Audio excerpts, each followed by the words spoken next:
ಅದಕ್ಕೆ ದರ್ಶನ್ ಪರ ವಕೀಲ ಸುನೀಲ್ ಅಂತ ಅವ್ರು ಹೇಳಿದ್ರು, ಪಲ್ಲಂಗ ಎಲ್ಲ ಕೇಳಿಲ್ಲ, ನಾವು ಹಾಸಿಗೆ ಕೇಳಿರೋದಷ್ಟೇ ಅಂತ.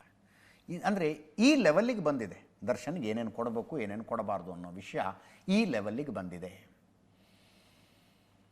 66ನೇ CCH ಕೋರ್ಟ್ನಲ್ಲಿ ಕೇಸ್ ನಡೀತಾ ಇದೆ. ನ್ಯಾಯಾಧೀಶರಾಗಿ IP ನಾಯಕ್ ಅವರಿದ್ದಾರೆ. ಪ್ರಸನ್ನ ಕುಮಾರ್ ಅವರು ಅವರ ಮುಂದೆ ವಾದ ಮಾಡಿದರು.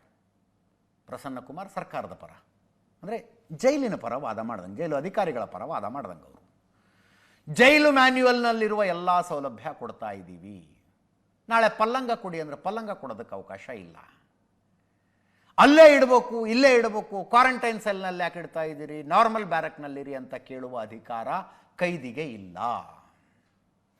ಎಲ್ಲಿಡಲಾಗುತ್ತೋ ಅಲ್ಲಿರಬೇಕು.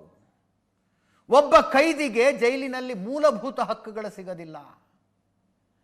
ಬೆಳಕು ಸಿಗುವ ಇಂಥದ್ದೇ ಬ್ಯಾರಕ್ಕಿಗೆ ಹಾಕಿ ಅಂತ ಕೇಳೋದಕ್ಕೆ ಬರೋದಿಲ್ಲ. ಅವರು ಅದನ್ನು ಕೇಳ್ತಾ ಇದ್ದಾರೆ ನೋಡಿ ಅಂತ. ಅದಕ್ಕೆ ಸುನೀಲ್ ಕುಮಾರ್ ಅಂತ ದರ್ಶನ್ ಪರ ವಕೀಲ, ಇಂತಿಂಥ ಸೌಲಭ್ಯಗಳನ್ನು ಕೊಡಿ ಅಂತ ಕೋರ್ಟ್ ಆದೇಶ ಕೊಡ್ತಲ್ಲ, ಆ ಆದೇಶದ ಪಾಲನೆ ಏನಾದರೂ ಜೈಲಿನಲ್ಲಿ ಮಾಡಲಿ. ಕೋರ್ಟ್ ಆದೇಶ ಇಂಗ್ಲಿಷ್ನಲ್ಲಿತ್ತು, ಅದನ್ನು ಜೈಲಿನ ಅಧಿಕಾರಿಗಳ ಅರ್ಥನೇ ಮಾಡ್ಕೊಂಡಿಲ್ಲ ಅಂತ. ಅದಕ್ಕೆ SPP ಪ್ರಸನ್ನ ಕುಮಾರ್ ಅವರು ಆಕ್ಷೇಪ ವ್ಯಕ್ತಪಡಿಸಿದ್ರು, ಹಾಗೆಲ್ಲ ಮಾತಾಡೋಕ್ಕೆ ಬರೋದಿಲ್ಲ, ನೀವು ಏನು ಇಂಗ್ಲೀಷ್ನಲ್ಲಿದೆ ಅರ್ಥ ಮಾಡ್ಕೊಂಡಿಲ್ಲ ಅಂದರೆ ಏನು ಅರ್ಥ ಅದು ಅಂತ. ಅದಕ್ಕೆ ನ್ಯಾಯಾಧೀಶರು ಧ್ವನಿಗೂಡಿಸಿದ್ರು IP ನಾಯಕ್ ಅವರು, ಸರಿಯಾದ ಅಂಶಗಳನ್ನು ಇಟ್ಕೊಂಡು ವಾದ ಮಾಡಿ ಕೋರ್ಟ್ ಮುಂದೆ ಅಂತ. ಸುನೀಲ್ ಕುಮಾರ್ ವಾದ ಮಂಡನೆ ಮುಂದುವರಿಸಿದ್ರು. ದರ್ಶನ್ ತುಂಬ ಟಾರ್ಚರ್ ಅನುಭವಿಸ್ತಾ ಇದ್ದಾರೆ, ಸ್ವತಃ ಆರೋಪಿನೇ ಕೋರ್ಟ್ ಮುಂದೆ ಇದನ್ನು ಹೇಳ್ಕೊಂಡಿದ್ದಾರೆ ಅಂತ ಹೇಳ್ಕೊಂಡ್ರಲ್ಲ ಅವತ್ತು ದರ್ಶನ್ ಏನು ವರ್ಚುವಲಿ ಅಟೆಂಡ್ ಆದ ಸಂದರ್ಭದಲ್ಲಿ. ನನಗೊಂದು ಸ್ವಲ್ಪ ವಿಷಾನಾರು ಕೊಟ್ಟುಬಿಡಿ ನಿಮ್ಮ ಆದೇಶದ ಮೂಲಕ ಅಂತ ದರ್ಶನ್ ಕೋರ್ಟ್ ಮುಂದೆ ಹೇಳ್ಕೊಂಡಿದ್ದಾರೆ. ಜೈಲು ಅಧಿಕಾರಿಗಳಿಗೆ ಜೈಲು ಮ್ಯಾನ್ಯುವಲ್ ಕೂಡ ಕೊಟ್ಟಿದ್ದೀನಿ, ಕೋರ್ಟ್ ಆದೇಶನ ಜೈಲಿನ ಅಧಿಕಾರಿಗಳು ಬಿಸಾಡಿಬಿಟ್ಟಿದ್ದಾರೆ, ಜೈಲು ಆದೇಶದ ಬಗ್ಗೆ, ಕೋರ್ಟಿನ ಆದೇಶದ ಬಗ್ಗೆ ಜೈಲು ಅಧಿಕಾರಿಗಳಿಗೆ ಮರ್ಯಾದೆನೇ ಇಲ್ಲ ಅಂದರು.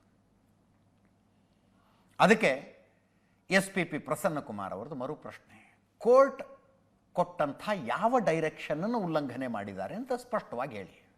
ಕೋರ್ಟು ಉದಾಹರಣೆಗೆ ಟೂತ್ ಪೇಸ್ಟು ಟೂತ್ ಬ್ರಷು ಕೊಡಬೇಕು ಅಂತ ಆದೇಶ ಕೊಟ್ಟಿತ್ತು ಅಂತ ಇಟ್ಕೊಳ್ಳೋಣಪ್ಪ, ಅದನ್ನು ಕೊಟ್ಟಿಲ್ವಾ? ಈ ಥರದ್ದು ಸ್ಪೆಸಿಫಿಕ್ ಆಗಿ ಹೇಳಿ ನಮಗೆ ಯಾವ ಆದೇಶ ಉಲ್ಲಂಘನೆ ಆಗಿದೆ ಅಂತ ಕೇಳಿದ್ರು. ಅದಕ್ಕೆ ಇವರು ಪಲ್ಲಂಗ ಕೇಳಿದರೆ ಪಲ್ಲಂಗ ಕೊಟ್ಟುಬಿಡೋದಕ್ಕಾಗೋದಿಲ್ಲ ಅಂತ ಪ್ರಸನ್ನ ಕುಮಾರ್ ಅವರು ಹೇಳಿದ್ರಲ್ಲ, ಅದಕ್ಕೆ ಅಬ್ಜೆಕ್ಷನ್ನು ಸುನೀಲ್ ಕುಮಾರ್ ಅವರು. ಸುಮ್ಮನೆ ಪಲ್ಲಂಗ ಅಂತ ಹೇಳಿದ್ರೆ ಹೆಂಗೆ? ನಾವೇನು ಮಂಚ ಕೊಡಿ ಪಲ್ಲಂಗ ಕೊಡಿ ಅಂತ ಕೇಳಿದ್ದೀವ ನಮ್ಮ ಕ್ಲೈಂಟ್ಗೆ? ಯಾವ್ಯಾವ ಕೈದಿಗಳನ್ನು ಕ್ವಾರಂಟೈನ್ನಲ್ಲಿ ಇಟ್ಟಿದ್ದಾರೆ, ಯಾವ್ಯಾವ ಸೌಲಭ್ಯ ಕೊಟ್ಟಿದ್ದಾರೆ ಅನ್ನುವ ಮಾಹಿತಿಯನ್ನು ಕೋರ್ಟಿಗೆ ಕೊಡಲಿ.